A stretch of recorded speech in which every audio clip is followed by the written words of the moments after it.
शुद्धतेची खात्री आणि परंपरेचा विश्वास घेऊन आले आहेत कैलास आडगावकर ज्वेलर्स. कैलास आडगावकर ज्वेलर्स, जिथे सौंदर्याला मिळतो विश्वास. प्रभाग क्रमांक 31 मधील सदिच्छानगर कॉलनी परिसरात मूलभूत सुविधांच्या अभावामुळे नागरिक त्रस्त झाले असून गेल्या अनेक वर्षांपासून प्रलंबित असलेल्या समस्यांबाबत नागरिकांनी तीव्र नाराजी व्यक्त केली आहे.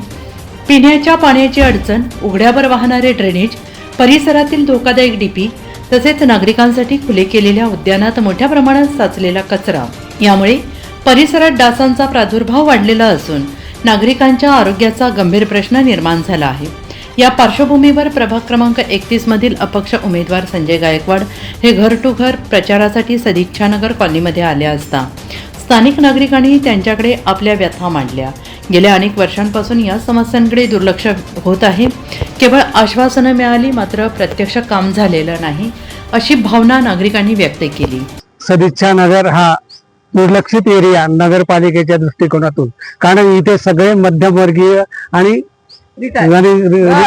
मध्यमवर्गीय लोक आणि गरीब वस्ती लोक, त्यामुळे इथं ज्या सोयी सुविधा आहेत त्यांच्याकडे कोणीही लक्ष देत नाही. नगरपालिकेचे अधिकारी डुंकूनही बघत नाही. आता तुम्ही बघितलं असेल येताना अगदी मोक्याच्या त्या ठिकाणी जेवढे कचरा कुंडी असते तिथे नगरपालिकेला सांगून सुद्धा त्यांनी दुर्लक्ष केलेले आहे त्याच्याकडे. कचरा कुंडीची नीट व्यवस्था होत नाही. प्रत्येक जण खरकट कचरा कुंडी काय मेलेले प्राणी सुद्धा आणून टाकतात, त्याची होत नाही. आणि डीपी मुख्य, आम्ही डीपीची मागणी बरेच वर्षापासून करतोय की त्या डीपीला काहीतरी सुरक्षता पाहिजे. की लहान मुलं तिथे जातात, गाई वासरं जातात, त्याच्यामुळे तिथे त्रास होतो. त्याच्यामुळे त्याची सुरक्षताही केली पाहिजे. प्रत्येक जणाला आम्ही सांगितलेलं आहे बरेच वर्षापासून, पण त्याची आजपर्यंत कोणी दखल घेतलेली नाहीये. हे मुख्य कारण आहे लाईटचं. लाईट पण नसतो या रोडवरती. कॉलेजची मुलं येतात, इकडची मुलं येतात, गाड्या लावतात, गार्डन मध्ये बसतात. हे चुकीचं आहे. त्यामुळे लहान मुलांना बाहेर पाठवता येत नाही. गार्डनची पण व्यवस्था नीट नाहीये. त्यामुळे मुलांना, वृद्ध माणसांना सुद्धा फिरायला जागा राहत नाही. त्यामुळे या गोष्टीकडे लक्ष द्यावं अशी आमची अपेक्षा आहे. योग्य मार्ग दाखवतील त्यांच्याकडे तर जाणारच आहे. शेवटी असं होतच आहे की जे कोणी आपल्या ह्याच्यात दखल देतील, आपले योग्य निर्णय आपल्याला मान्य करतील, त्याच्याकडे शेवटी मतदान वोट जातीच मतदारांची. उद्यान परिसरातील अस्वच्छतेमुळे नागरिकांमध्ये असंतोषाचे वातावरण असून त्याच उद्यानात असलेल्या भगवान गौतम बुद्ध यांच्या पुतळ्याची अवस्था दयनीय झाल्याचे निदर्शनासाठी यावेळी अपक्ष उमेदवार संजय गायकवाड यांनी स्वतः पुढाकार घेत पुतळा आणि परिसराची साफसफाई केली आणि या कृतीतून त्यांनी स्वच्छता, सामाजिक बांधिलकी आणि जबाबदारीचा एक सकारात्मक संदेश दिला. निवडून आल्यास पाणी, ड्रेनेज, वीज सुरक्षेचे प्रश्न तसेच उद्यानाच्या स्वच्छतेसह नागरिकांच्या आरोग्याशी संबंधित सर्व प्रश्नांना प्राधान्य देऊन सोडवण्यात येईल असे आश्वासन संजय गायकवाड यांनी यावेळी दिले. नमस्कार, मी संजय गायकवाड प्रभाग क्रमांक 31 ड मधून अपक्ष उमेदवारी करतोय. माझी निशाणी फलंदाज आहे.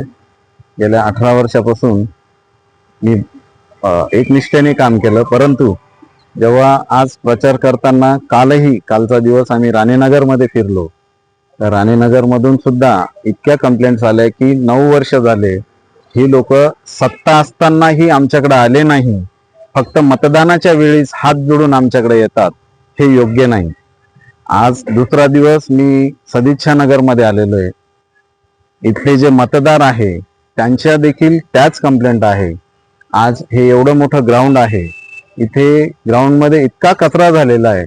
जेव्हा मतदान मागायला जातो, मागच्या 9 वर्षात जे निवडून दिलेले नगरसेवक आहे त्यांचा रोष आमच्यावर निघतोय. म्हणजे मला बोलायचा उद्देश असा आहे की 9 वर्षात सत्ता उपभोगून काहीही कार्य झालेलं नाहीये. आजही या ग्राउंड मध्ये इतका कचरा आहे. बाबासाहेब आंबेडकरांचा पुतळा आहे, त्याची दयनीय अवस्था झालेली आहे. याचा प्रत्येकाने लक्षात घेतली पाहिजे. आणि एक विनंती आहे सगळ्या मतदार लोकांना, मी आज आवाहन करतो की तुम्ही मतदानाला जाताना मागच्या 9 वर्षात प्रभागाचा काय विकास झाला हे थोडं लक्षात ठेवावं आणि विचार करून बटन दाबावं. इथे समोर एक इलेक्ट्रिक डीपी आहे, कधीही त्याच्यावरती शॉक लागू शकतो. उघड्या वायरी आहेत, ऍटलिस्ट त्याला कंपाऊंड तरी करायला पाहिजे होता. आतापर्यंत मी मागचे जे नगरसेवक आहेत त्यांच्या तोंडून भाषणात खूप वेळा ऐकलं की आम्ही प्रभागाला 70 कोटी निधी आणला. अहो 70 कोटी मधून इथे 7,000 खर्च केला असता तर त्याचं कंपाऊंड झालं असतं. भीतीदायक वातावरण आहे. लहान मुलं रस्त्यावरून चालतात, गाड्या येतात जातात, मुख्य जनावरे येतात. एखादा ऍक्सिडेंट झाला तर किती महागात पडेल. 2 पैसा खर्च केला जनतेसाठी, स्वतःचे खिशे न भरता जनतेसाठी 2 पैसे खर्च करा. कुठे गेला 70 कोटी रुपये तुमचा निधी? हे योग्य नाही. तुम्ही जनतेच्या भावनांशी खेळताय. तुम्हाला जनता यावेळेस माफ करणार नाही. लक्षात ठेवा, मतदाराकडे मतदान मागताना नीट विचार करा. जनता यावेळेस सुज्ञ झालीये. जनतेला नवीन चेहरे पाहिजेत, काम करणारे चेहरे पाहिजेत. तेच इकडून या पक्षातून त्या पक्षात, या पक्षातून त्या पक्षात, फक्त सत्तेसाठी तुम्ही पक्ष बदलताय.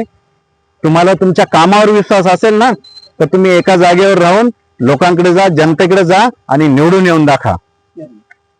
येतोय कुंभमेळा येतोय ना, तर ह्या प्रत्येकाला आहे ना, तो कुंभमेळ्याचा जो निधी येणार आहे ना, तो निधीचा गोळा बनवून खायचा आहे. म्हणून हे पक्ष बदलीचे सगळे वातावरण चालू आहे.